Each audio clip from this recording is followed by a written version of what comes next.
wabarakatuh dan selamat siang. Selamat datang di podcast RSPBD. Kali ini kita kedatangan bintang tamu yang sangat spesial. Beliau adalah salah satu dokter umum. Kita sambut saja Dr. Adrian Praswanto. Halo, selamat siang dokter. Ya, selamat siang. Ya dokter, kali ini kita ngobrol santai aja ya dok ya. Ya. Jadi sebelumnya saya penasaran nih dok, kenapa kan dokter udah hampir 2 tahun nih kerja di RSPBD. Awalnya kenapa sih memilih untuk mengabdi di Rumah Sakit Nawacita dan Pendamping gitu? Ya, memang awalnya dari dulu sejak setelah lulus itu ada kepikiran untuk praktek di tempat yang memang jauh, kosong, pokoknya yang sangat terpencil lah. Dan ya kebetulan sebelum di sini saya di Jakarta, jadi saya kira cukuplah buat bekal saya untuk praktek di lokasi yang sangat terpencil ini sih. Jadi ya, kebetulan pas ketemu dapat info ada di lokasi di NDD ini yang awalnya saya tanya lokasinya di mana, termasuk sangat terpencil, ya udah ini yang saya cari, ya udah akhirnya saya. Ada nggak sih dok maksudnya gambaran sebelumnya gimana sih RSPBD itu seperti apa, terus di Kabupaten Mahkamah itu gimana gitu? Kalau gambaran sih nggak ada sama sekali ya, soalnya saya ke Kalimantan sendiri pun belum pernah, ini baru pertama kalinya. Saudara di Kalimantan juga ada cuma satu dan itu pun di Sangatta. Jadi ya saya pikir sangat terpencil, dibilang sangat terpencil, saya bayangannya juga sangat terpencil seperti di Pulau Jawa. Ternyata ya sangat terpencilnya di Pulau Jawa sama sangat terpencilnya di Kalimantan sangat berbeda juga ternyata. Terus sebenarnya dapat info dari mana sih dok? Kok bisa akhirnya RSPBD nih jadi pilihannya gitu? Ya sebenarnya waktu saya kerja di Jakarta ada teman saya juga yang dia rencana juga untuk PTT seperti saya ini. Tapi waktu itu dia sudah mau menikah. Jadi sepertinya sudah kontak juga dengan direktur di NDD sini, dibilang sangat terpencil, akhirnya dia kayak mengurungkan niatnya karena dia mengajak istrinya beri tawaran ke saya. Udah saya kontak, saya lah yang ambil. Dok, boleh dok cerita maksudnya dari awal dokter keberangkatan dari daerah asal. Sebenarnya dokter dari daerah mana sebenarnya? Jawa Tengah. Jawa Tengah. Temanggung, Jawa Tengah. Oke, perjalanan dokter dari Jawa Tengah sampai akhirnya ke Mahkamah, dok cerita boleh dong dok? Tahu memang dari Jawa Tengah, Temanggung, dari kota saya ya dari Temanggung, saya harus naik kendaraan darat dulu ke Jogja atau Semarang, bisa naik pesawat dari Semarang atau Jogja ke Jakarta. Dan dari Jakarta naik pesawat lagi ke Samarinda. Oh, tuh dari Samarinda udah ada dok ya? Nah, di Samarinda udah ada. Nah, tapi waktu yang pertama kali saya karena belum pernah ke Kalimantan, jadi saya memang memilih jalan yang panjang. Jadi dari Jakarta saya ke turunnya Balikpapan, saya naik travel ke Kutai Barat gitu. Langsung ke Pelabuhan Tering. Itu kan berangkat sore dari Balikpapan berangkat sore sampai Tering itu jam 3 jam subuh lah pokoknya. Di Pelabuhan Tering masih sepi, nggak ada siapa-siapa. Saya bawa koper besar, bawa tas besar, itu udah tunggu aja sampai mulai terbit sinar mataharinya. Udah di situ naik speedboat, langsung turun ke Ujung Bilang. Nah itu ngurus berkas-berkas dulu di Dinkes. Nah, mulai di saat itu saya tinggal di mesnya perawat, mes perawat. Nah mulai di situ mulai dengar lah. Tahu-tahu NDD kondisinya seperti apa gitu kan. Sudah mulai ada gambaran nih dok? Mulai ada gambaran, ternyata nggak ada listrik. Ada listrik tapi lewat cuman genset gitu kan. Sinyal ada sih, tapi ternyata bukan sinyal yang internet gitu kan. Itu baru tahu saat saya di Ujung Bilang. Dibilang semuanya mahal, jadi pun sebelum berangkat ke NDD saya di Ujung Bilang cuman beli Indomie beberapa bungkus karena dibilangnya mahal, jadi saya beli sarden dan lain-lain. Jadi ya nggak seperti bayangan saya yang sebelumnya sih, lebih parah. Tapi alhamdulillah sudah bisa, maksudnya juga beradaptasi ya dok ya.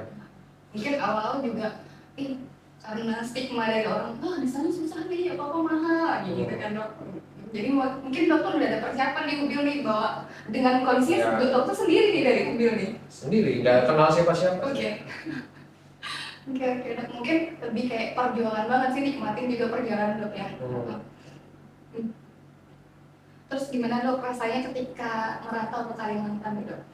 Apalagi pertama Dok ya? Pertama kali merantau sih nggak ada yang spesial sih ya. Soalnya dari SMA udah merantau, SMA merantau, kerja, kuliah merantau, kerja awal juga merantau. Tapi yang lebih spesial di sini ya gara-gara di pedalaman itu yang memang dari dulu saya pengen gitu kan. Waktu awal-awal itu saya nyampe sini kan waktu awal-awal COVID itu, jadi semua di tahun 2020 Maret saya nyampe di Mahakam masih belum ada COVID waktu itu, tapi seperti penerbangan dan lain-lainnya semua di stop semua, termasuk speedboat dari bawah juga di stop. Banyak banget tuh pemeriksaan Dok ya. Iya, Sering juga. Ya. Awalnya karena saya memang ini my trip, my adventure gitu kan, suka banget lah. Banyak tantangannya. Iya, nggak ada listrik pun suka gitu kan. Air mandi kalau di Jawa kan bersih, di sini kan ada coklat-coklat gimana gitu ya. Nikmatin aja. Tapi beberapa bulan oke lah, 3 bulanan tuh oke, tapi lama-lama kok nggak ada internet, bisa gila juga, gitu. Penerbangan juga nggak ada. Oh, belum ada penerbangan Dok ya? Ditutup soalnya. Karena COVID kan? 6 atau 7 bulan itu nggak ada penerbangan. Itu akhirnya lumayan suntuk juga, ada bosan juga. Sebelum akhirnya dibuka, saya bisa refreshing sedikit. Nah dokter, gimana caranya dokter untuk beradaptasi Dok dengan lingkungan, apalagi dengan warga lokal? Ya sebenarnya apalagi di sini kan banyak ini ya. Kalau saya di Jawa mitos-mitosnya kalau di Kalimantan itu kan hati-hati gitu kan, banyak apa ya, banyak klinik-klinik gitulah kalau di Jawa. Tapi nyatanya saya di sini juga prinsip saya sih kalau saya nggak cari masalah mah aman aja sih. Nggak ada orang yang yang kayak main klinik-klinik juga nggak ada. Nggak, mungkin ada tapi saya nggak nemuin sih mungkin ya. Karena mungkin ya nggak cari masalah juga, jadi aman-aman aja sih. Yang penting kita baik sama orang. Terus untuk kalau misalnya nih suka dukanya dokter menjadi seorang dokter di daerah perbatasan itu gimana rasanya? Ya sukanya ya karena di perbatasan tidak ada dokter spesialis, mau rujuk juga cukup lama. Jadi paling nggak saya bisa mengembangkan ilmu yang sudah saya pelajari sebelumnya di kota, baik waktu kuliah ataupun waktu sudah kerja di kota. Ya saya bisa aplikasikan di sini, bisa membantu orang-orang di sini. Itu sih salah satu kelebihan yang cukup bermakna lah menurut saya. Dari pengalaman, ya dukanya kadang ya mungkin beberapa kasus saya temuin ini seharusnya kalau di kota ini selamat nih orang. Tapi karena tantangan lebih banyak di medannya gitu ya. Iya. Transportasinya gitu kan. Ini kalau di kota pasti langsung tindakan tertolong pasti. Kalau di sini kan, baru bisa rujuk lusa ada pesawat udah nggak tertolong. Itu sih ada nyesaknya sih ya. Lebih kayak mungkin dalam hal segi transportasi letak geografis kita dok. Iya. Kemudian dok, misalnya dok hampir 2 tahun nih dokter di NDD, apa yang paling berkesan yang pernah dokter rasakan ketika bekerja di sini? Yang paling berkesan ya banyak banyak hal-hal, banyak tindakan-tindakan yang baru pertama kali saya kerjakan di sini, yang sebelumnya masih cuma teori, masih cuma saya melihat dokter spesialis yang melakukan. Tapi di sini ya jadi otomatis tanggung jawabnya kan lebih besar juga dibanding waktu saya di kota. Di kota pun pasti tetap ada tanggung jawab, tapi kan sebatas waktu jaga IGD, terima pasien IGD, setelah pasien masuk rawat inap udah bukan tanggung jawab kita, tanggung jawab dokter spesialis. Kalau kita di sini kan dari masuk IGD selama dirawat kan sebenarnya tanggung jawab kita juga kan. Apalagi kalau misalnya waktu sebelumnya saya nggak tinggal di area rumah sakit, area di kampung, kadang pikiran juga jam 2 pagi kita pun mau nggak mau minta jemput security atau apa, dan naik perahu ke sini, jadi rasa tanggung jawabnya lebih ini sih, lebih tinggi ya. Oke, terus juga saya pernah lihat dari sosial media dokter nih tentang dokter pernah foto dengan nenek yang berjari panjang. Nah itu pada saat kegiatan apa dokter bertemu dengan beliau? Itu waktu Puskesmas Terapung di tahun 2020, program pemerintah juga, Pemkab juga. Waktu itu kan memang belum pernah ikut, akhirnya saya ikut untuk pertama kalinya. Itu mencakup Kecamatan Longpahangai dan Kecamatan Longapari. Awalnya dari Long Tuyuk dulu lah, Limulang, Long Tuyuk, terus ke atas ke hulu sampai ke Longapari sana, sampai perbatasan. Ya seneng sih, soalnya benar-benar datang setiap kampung, di mana setiap kampung juga beda, kadang bahasanya juga sangat beda sekali. Beda bahasa. Tiap kampung beda bahasa gitu kan. Ya itu cukup menarik sih, kayak sesuai ekspektasi saya di pedalaman pengen lihat yang unik-unik gitu lah. Ya, oke. Dan memang kalau di Kalimantan ini banyak suku-sukunya dok ya. Iya. Ada Dayaknya, ada Dayak Bahau, Dayak Penihing, macam-macam dok ya. Oke dok, terus juga pada saat itu yang apung itu berapa hari dok? Kurang dari 1 minggu sih, tapi ya kurang lebih segitu sih. Nah itu di situ juga merasakan kayak BAB di sungai itu baru itu saya. BAB di sungai, di bawahnya ada ikan-ikan yang makan-makan. Aduh, itu juga baru pertama kali. Mandi di pinggir sungai itu baru pertama kali. Sebelum aku kan saya di mes, jadi mandinya kan di mes juga. Ya itulah, serunya di situ. Iya. Terus kalau misalnya dok, kampung mana aja nih dok yang pernah dokter datangi? Apakah udah sampai di perbatasan kemarin tripnya? Iya, kalau kampung pergi sendiri sama yang apung dari Limulang, Long Tuyok, Longpahangai, Long Isun yang dalam itu Sungai Meraseng itu pernah juga sekali.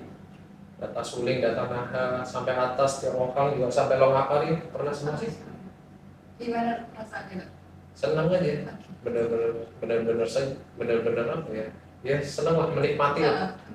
Walaupun apa ya, bukan yang sesuatu yang glamor, iya. Tapi ada ya, kesan sendiri. Iya, kepuasan sendiri. Apalagi itu kayak sebuah pengalaman yang mungkin jarang orang temukan. Iya, apalagi misal orang kota jarang lihat hutan, di sini kayak ya di satu sisi juga ada segi kayak wah hebat juga nih Tuhan bisa bikin kayak gini kan. Ya gitulah simpelnya. Kayak nggak nyangka aja dok ya, pada saat ada orang sampai di daerah perbatasan kayak ibaratnya juga banyak hal-hal yang memang harus diperbaiki kembali kayak gitu, benahin kayak gitu. Ada hal mungkin dalam hal kesehatan, mungkin dari sini rumah sakit NDD cukup membantu ya dok ya, karena juga letak geografisnya. Oke dok, mungkin juga terakhir nih dok, pesan-pesan buat teman-teman yang pendengar podcast RSPNDD. Oh iya, buat teman-teman pendengar pembicaraan kita kali ini, mungkin terutama buat yang nakes mungkin ya yang kerja di bagian-bagian yang kerja di rumah sakit, saya kira untuk bekerja di sini ini ya memang harus perlu apa ya, kayak perlu niat, memang harus kalau udah kerja di sini ya memang harus sepenuhnya semaksimal mungkin, tapi juga perlu diingat apa ya, modal kita itu di sini karena kita nggak ada siapa-siapa gitu kan, kita nggak ada orang yang mungkin yang ahli kayak di kota gitu, jadi kita harus membekali diri kita juga semaksimal mungkin agar kita juga berguna di sini gitu sih. Jadi selain buat cari pengalaman, nambah pengalaman dan mengaplikasikan ilmu-ilmu yang sudah kita pelajari sebelumnya di sini cocok. Jadi memang tempatnya kita banyak belajar tuh di sini dok ya. Jadi kalau misalnya ada sesuatu, kalau bisa jangan setengah-setengah ya dok, total gitu kan. Oke, mungkin itu saja dok. Terima kasih banyak atas waktunya. Semoga lebih baik lagi ke depannya bisa dengan podcast selanjutnya. Saya